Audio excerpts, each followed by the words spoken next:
6 months after Ubisoft unleashed Far Cry Instincts for the Xbox, they test the performance of their cutting-edge jungle shooter on the 360. The single game disc has an overwhelming amount of solo and multiplayer content, but anyone expecting the sequel to reinvent the series is going to feel like they're playing the same old game. I'm ready for you. I've been waiting for you.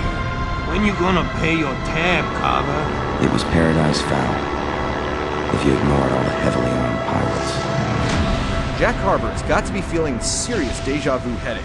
If you count the original PC version, this is the third time he's had trouble in Paradise. In Predator, he's back on the job and finds himself trapped on an island with tons of pirates, mercenaries, and of course women problems. I need help with something. Something dirty?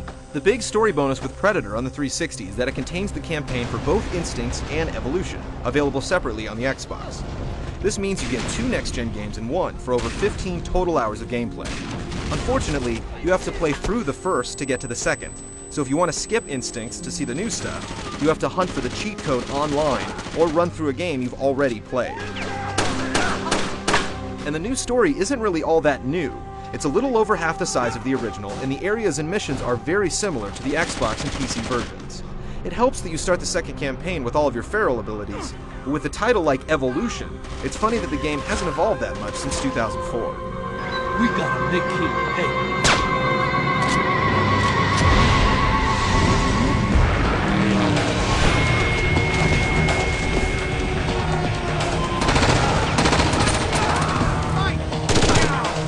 With all of Jack's powers from Instincts and a few new abilities, there are dozens of ways to play Predator. You can focus your animal rage and clear a small village with your bare hands, sneak up behind an enemy and stick a knife in his back, or set up a trap and watch a bad guy walk right into it. New moves include the power to remove a gun station from its turret, and climb in feral mode. Why don't you come down here and try it for yourself? You also have some new weapons like pipe bombs, Molotov cocktails, and a blowgun. There are also some new vehicles on land and sea. The vehicles are helpful when you want to make it across the huge environments in a hurry, and the driving is smoother and easier to handle on the 360. All of this helps beef up your arsenal, and those new to the series will have a field day with all of their attack options. But anyone returning to the jungle won't find a ton of surprises. All of the multiplayer modes are intact, along with the impressively user-friendly map editor with the 360 polish. You can still create a fully functional combat arena in a matter of minutes, but there's not enough new features for any aspiring level designers to consider this upgrade over the Xbox version.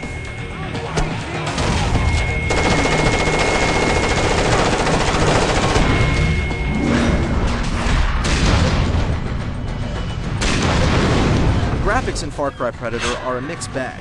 Some stuff is amazing, some is just okay, and some is kind of embarrassing for the next generation. The water is one of the most impressive upgrades, along with the wide-open environments that are a welcome step up from the linear levels and Instincts. The textures are done well on Jack, his weapons, and some of the plants and ground cover, but certain elements stand out like they were thrown in at the last minute and feel unpolished. The character models, for example, weren't saved by the power of the 360. They're completely lifeless. They have more polygons and cleaner textures, but they're poorly modeled and might freak you out a bit. You must be thinking of yourself. Individually, some of the graphics look awesome, but they don't blend together well. This is not to say that Far Cry isn't a beautiful game, as it's full of lush areas and effects.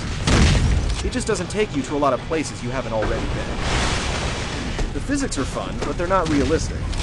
And the AI is just as weak as it was on the Xbox. Your targets will spend most of their time waiting to get shot or feral punched, or just act plain stupid.